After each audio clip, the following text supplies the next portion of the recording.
ওন্দার BJP বিধায়ক তথা বিজেপির বিষ্ণুপুর সাংগঠনিক জেলা সভাপতি অমরনাথ শাখা তৃণমূল নেত্রী তথা রাজ্যের মুখ্যমন্ত্রী মমতা বন্দ্যোপাধ্যায়ের বিরুদ্ধে কুরুচিকর মন্তব্য করেছেন। অভিযোগ তুলে বরজরা চৌমাথায় ও হাট আশুরিয়া মোড়ে প্রতিবাদ ও বিক্ষোভ সভা তৃণমূলের। বৃহস্পতিবার বিকেলে এই দুই জায়গায় প্রতিবাদ সভায় বক্তব্য রাখেন বরজরার বিধায়ক অলোক মুখার্জি, বরজরা ব্লক তৃণমূল কংগ্রেসের সভাপতি কালিদাস মুখোপাধ্যায়, তৃণমূলের বিষ্ণুপুর সাংগঠনিক জেলার জেলা সভাপতি বিক্রমজিৎ চট্টোপাধ্যায়, সহ সভাপতি সুখেন বিদ প্রমুখ।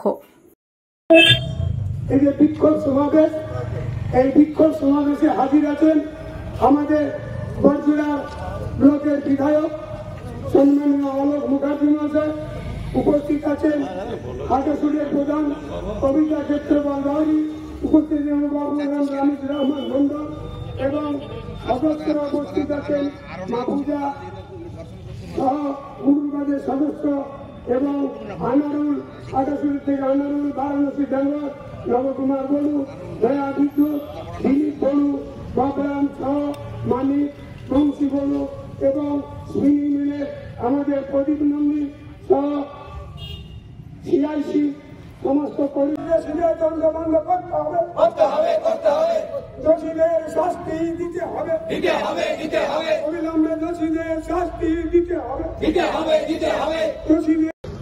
যেটা নিয়ে আমরা সবাই আন্দোলন করছি, সবাই সেটাকে অন্য পথে চালনা করে তৃণমূল দলের ঘাড়ে চাপিয়ে দেওয়া হচ্ছে। এখনকার রাজনীতি কি হয়েছে? আজকেই পেপার দেখলাম, গতকালে দেখেছি, বিভিন্ন মানুষের মতামত দেখেছি, ভিতরে দেখেছি, একটা আন্দোলনের এত সুশৃঙ্খল ভাবে সব শ্রেণীর মানুষ নেমে গেছেন। এখানে দেখছি রাজনীতির চর্চা চলছে, এটাকে হালকা করে দিচ্ছে। হালকা করছে কে? বিজেপি, সিপিএম আর এক শ্রেণীর কংগ্রেস। এরা শুধু মমতা ব্যানার্জি তাদের ফাঁসি দিয়ে। আমাদের জনপ্রিয় নেত্রী, ভারতবর্ষের তথা বাংলার মুখ্যমন্ত্রী মমতা ব্যানার্জি, তিনিও বলে দেন যে দোষীদের সাজা চাই, সাজা মানে ফাঁসি চাই। আমাদের নেতা অভিষেক বন্দ্যোপাধ্যায়, তিনিও বলে দেন যে দেশের যদি কোনো আইন জাগে তাহলে গুলি করে মেরে দেওয়া উচিত। এই সমস্ত লোকদের দেশের যদি কোনো আইন জাগে, সংবিধান থাকে, তাহলে গুলি করে মেরে দেওয়া উচিত। সবাই একই বাক্যে বলছে। তা আজকের ঘটনা, গতকালের ঘটনা, গত পরশুর ঘটনা, কি লজ্জাকর দিন দেখুন। একটা মেয়ে নৃশংসভাবে রেপ হয়ে মারা গেল, আর কংগ্রেস, সিপিএম, বিজেপি খোলা ঝলে মাছ ধরতে আরম্ভ করলেন। কি না, মমতা ব্যানার্জির পদত্যাগ যায়। রাজনীতির কথা। কিছুদিন আগে আপনারা জানেন লোকসভার ভোট হয়ে গেছে, সেই ভোটে ভরাডুবি, জিততে পারেনি, আসন চলে গেছে, দিশেহারা পাগলের মতন হয়ে গেছে। এই মহিলাকে আমাদের সবাই ওখানে চিনতেন, ভালোবাসতেন ডাক্তাররা। এটা রাজনীতি ছাড়া কিছু নেই।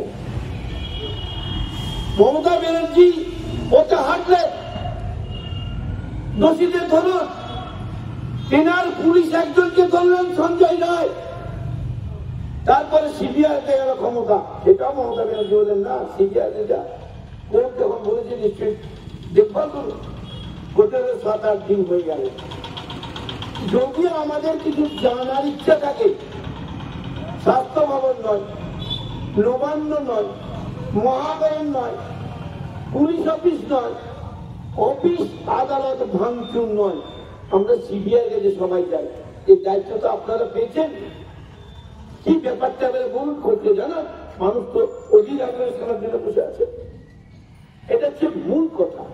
তা না করে ডে বাই ডে বিজেপি দলীয় পতাকা লাগিয়ে আন্দোলন করছে এবং চাপাচ্ছেন কি মমতা ব্যানার্জি, মমতা ব্যানার্জি। তাহলে বুঝতে আর বাকি রয়েছে না আমাদের। লোকসভা নির্বাচনের যে হারটা হয়ে গেছে, সিপিএম 0, কংগ্রেস 1 আর বিজেপি দাঁড়িয়েছে 12-2। সেই রাগটার জন্য যত ঝড় এখন মমতা ব্যানার্জি পদত্যাগ চায়।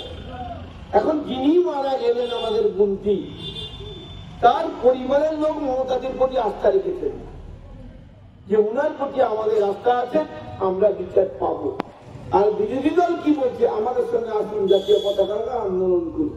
তো যার জামা 3 চলে গেলেন মায়ের কোন শূন্য করে, এখন রাজনীতি মন নিয়েছে, পাবলিক কিন্তু জানতে পেরেছে যে বিজেপি নিজের চরিত্র নিয়ে আলোচনা করছে আন্দোলন, কংগ্রেস নিজের বুকি সাজাচ্ছে, আর সিপিএম ঘুরে দাঁড়ানোর চেষ্টা করছে, আর কিছু নয়। আজকে দেখবেন বর্তমান পেপারে মানুষ বিতর্ক। প্রত্যেককে নমস্কার। হাট আশুলিয়া অঞ্চল তৃণমূল কংগ্রেসের ডাকে আমাদের এই পথসভা, সারা বাংলায় পথসভা আমরা করতে চলেছি। কারণ একটাই, 8ই আগস্ট রাত্রিবেলায় আমাদেরই বাংলার বাড়ির মেয়ে কলেজে ডাক্তারি পড়াশোনা করছে, সেই মেয়েটির উপর অত্যাচার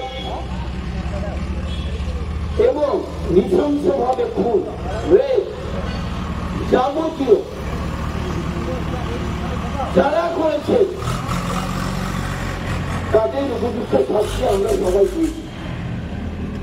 আমাদের নেত্রী ঝাড়গ্রামে ছিলেন, খবর পাওয়ার সাথে সাথে তিনি ফাঁসি দাবি করেছেন এবং আমাদের বলেছেন যে তোমরা আন্দোলনে নামো, এইরকম ধরনের বিরল ঘটনা এমন সাজা দেওয়া হবে, এমন অর্ডার দিবে কোর্ট,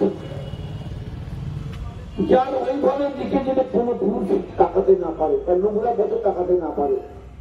এটা নজিরবিহীন ঘটনা, এমন ঘটনা আমরা ভাবতে পারি না।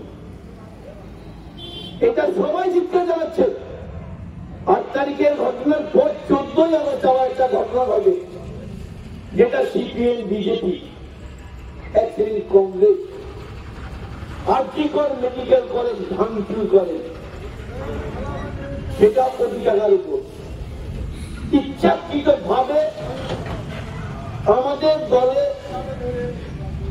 গালি লাগানোর চেষ্টা করে, আটকান চেষ্টা করে। আমরা যারা রয়েছি তারা আস্তে আস্তে সবাই বুঝতে পারছি জল কোন দিকে গড়াচ্ছে। এখন দেখুন, বাংলা, ভারতবর্ষ, বিশ্ব সবাই চিৎকার জানাচ্ছে এই ঘটনা ঘটানো কেন্দ্র করে।